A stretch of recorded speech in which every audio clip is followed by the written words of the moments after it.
If you are starting a new YouTube channel or trying to revive an account that you haven't posted to in a while, you might be overwhelmed by the sheer amount of advice that is out there telling you what to focus on. From thumbnails to titles, analytics, and of course, making the content, there is a lot when you're just starting out or restarting. In today's video, I'm going to give you a step-by-step guide on how to deal with analytics. Let's talk about a better approach in the beginning that will help you grow without overwhelming you. If this is our first video together, or if you're a returning viewer who forgot who I am because I haven't posted in a while, my name is Claire and I am a content producer professionally, but a content creator for myself personally. On this channel, I like to share helpful videos like this one that support you on your content journey, but also be prepared for travel vlogs, hyperfixation videos, and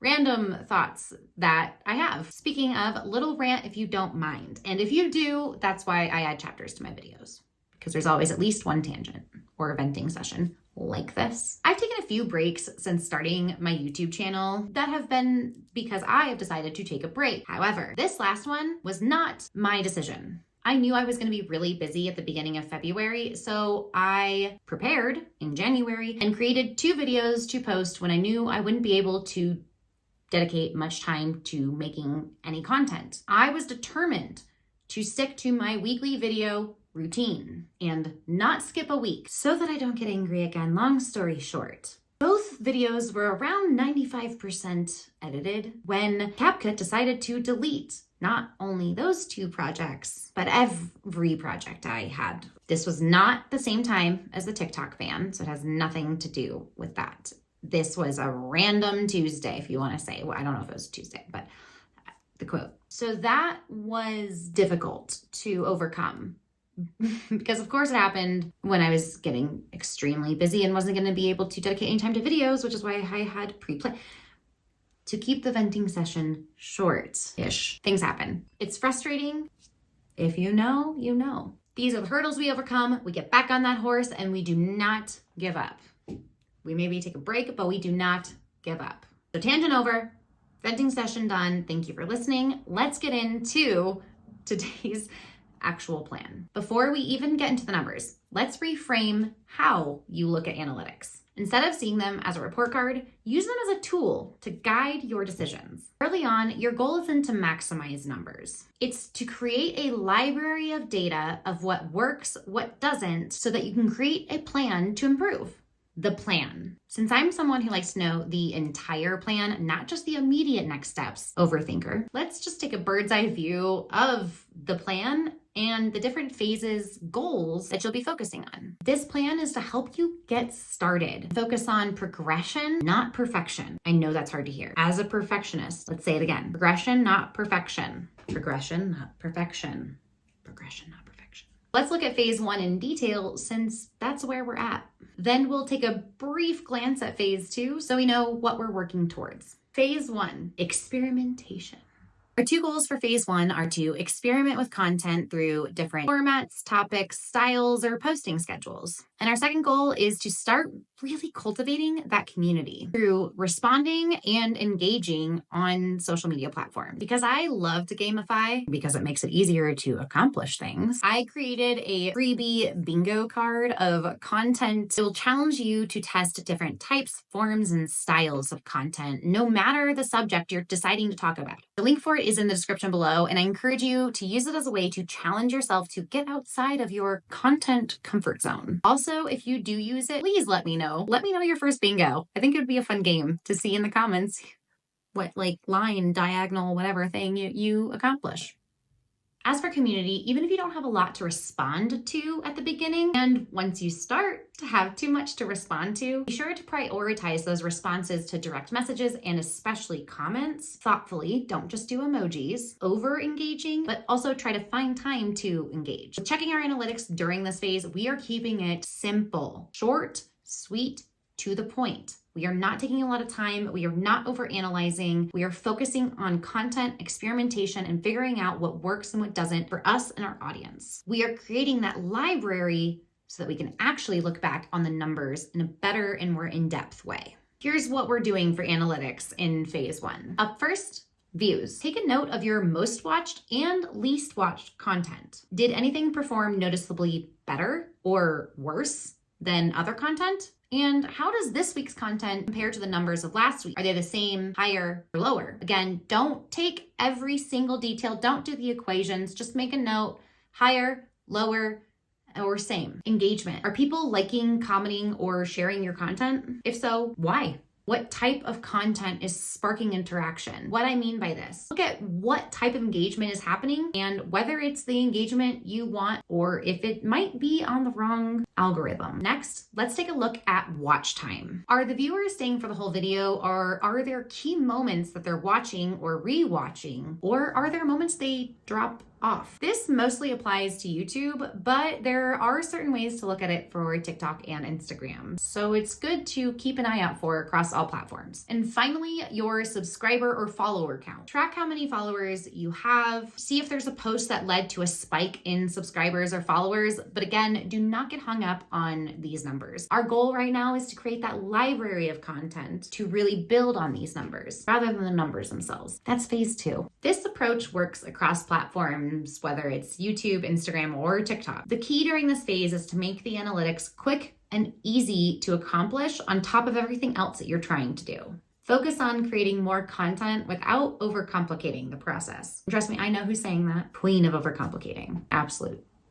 Just rock star. Let's create a simple weekly task list. Take a quick note of the analytics that we just went over. Then take just 3 more notes for me. What got a natural response from your audience, and what was that response? Positive, negative, controversial, What feels sustainable to you to create? And I feel like this is the most frequently missed. As a creator, what is it that you enjoy creating? That goes with the sustainability, but just it's that important. It needs 2 bullet points. So the goal of phase 1 is that you'll have a solid understanding of how your content is performing, as well as the direction of the content you enjoy creating. This foundation is crucial because it allows you to move on to phase 2, which is refining your content and learning more about analytics. Like I said in the beginning, we're only going to briefly overview phase 2 and what it should include. We're not going to go into extreme detail right now. I have a reason, I promise. Phase 2. Refining and learning. Your goals in this phase are to identify patterns within your content and actually study and learn about analytics. Taking some time to see what content is working and what's not, and most importantly, why, will be extremely crucial during this phase. This is also the perfect phase to truly learn about analytics, especially if you know nothing. I thought about making videos defining analytics terms and where to find them and how to read them, but there are some creators who have dedicated their life at this point to it, who have done such a fantastic job. Instead, I am going to reshare their videos with a study plan that I would follow if I didn't know anything about analytics. And to be honest with you, should probably just go through again to make sure that I'm up to date with analytics because things in social media change frequently. I'll keep that in the comments below. It'll just be links to a bunch of other YouTube videos. I should probably make a document to make it easy to follow. You don't have to come back to this video every time. Just look at the description. The analytics to dive deeper into during phase 2 will be audience retention, your top performing content, and competitors' content. Though I don't like the term competitors. I feel like we're helping each other. We're co-workers with different business. It's just not my favorite term, but I don't know what to replace it with. But competitors content as well. The general action items that you'll have during phase 2 will be to double down on what's working and adjust or completely eliminate what's not. This is just the start to your analytics journey with your content. I really wanted to put a phase 3, but I just couldn't. I couldn't generalize it enough to justify putting a phase 3 in this video. There are a few different paths you can find yourself on during phase 1 and phase 2 that make it so that phase 3 can look a few different ways. The most common journeys I've seen in phase 1 and phase 2 of this plan have been optimize. This is the most idyllic situation. After completing everything that we just talked about, this is the journey where you are ready to double down on your content and move forward, whether it's through improving video structure, implementing systems, or taking a deep dive into their analytics to figure out what's working or not. Another very common journey that I see is the redirect. Sometimes in phase 2, we double down on the content that we shouldn't, which then requires us to need to redirect our content. And all of us know that that does not happen overnight. It takes time. You don't have to completely start phase 1 over again, but you do need to kind of go back to phase 1. So again, not an overnight thing. And you should take time to do if your content after phase 2 isn't aligning with you or your audience. And the final one I have to leave space for, because it does happen, though there are ways to avoid it, is the burnout journey. Jumping on content creation can be hard. I've already mentioned this video a few times, and definitely in other videos, how overwhelming it can be when you are just starting, which is why I highly encourage you to take your time. Start slow. There's I believe Tony Robbins quotes that says, everyone overestimates how much they can do in a year and underestimates how much they can do in a decade.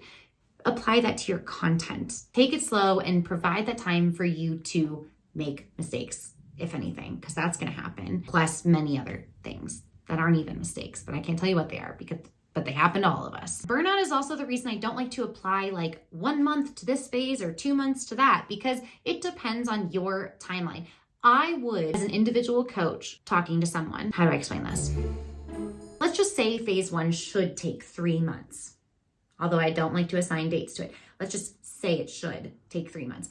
I would prefer and encourage someone to take 6 months if they could keep going after that 6 months, rather than shoving it all into 3 months if they also need a 3-month recovery time for that. Even a 1 month recovery time, because if you take a 1 month recovery time, it takes like a month to get back into it, and then you're kind of getting going again, and then by the end of it, you've still taken the same amount of time if you would just slow down. Move fast to move slow. That's a quote for a reason. It's cliche for a reason, and I double down on that. There's so many lessons in my life. This approach works because it keeps you from getting trapped by analysis paralysis, a common struggle for overthinkers or projects with so many pieces like content has. And it gives you a clear timeline for what to focus on so you can master your analytics in the right time. What I mean by this is it's not just about analytics. It's about understanding what they mean and how to find them. It's one tiny but complicated piece of content creation that I hope you feel a little bit better about tackling by using this plan. If you do, you're laying a strong foundation of understanding analytics so that they can be a tool of growth while also not allowing them to be the biggest hurdle or roadblock because you took it on in manageable pieces instead of all at once. I teased this before, but the reason why I'm not fully diving into all the details of step 2 is because I